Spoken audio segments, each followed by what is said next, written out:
မင်္ဂလာပါ basic တမားတွေအတွက်အလွယ်ဆုံးစကားပြောလေးတွေကိုဆက်ပြီးလေ့လာကြည့်အောင်နံပါတ်1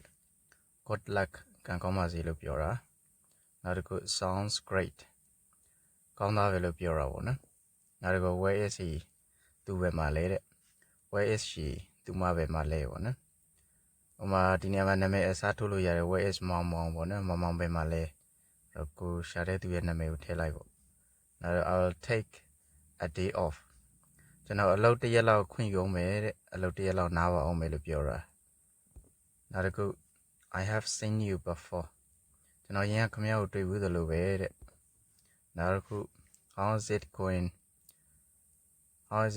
ဆိုတာအခြေအနေဘယ်လိုလဲအခြေအနေကောင်းလားလို့မေးတာနောက်တစ် action next possible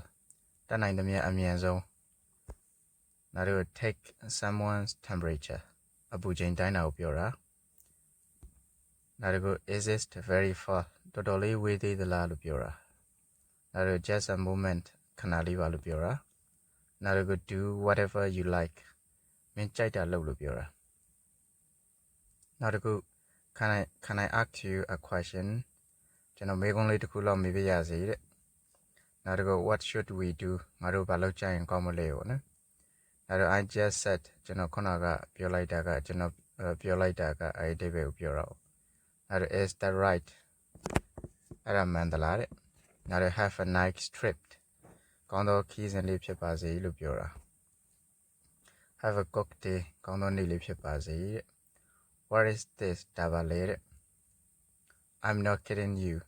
ငါမင်းကိုစနေတာမဟုတ်ဘူးနောက်နေတာမဟုတ်ဘူးလို့ပြောတာနောက်တစ်ခု that would be nice ကောင်းတာပေါ့လို့ပြောတာဒါလေးရ basic speaking လေးပါလေ့လာရတာလွယ်ပါတယ်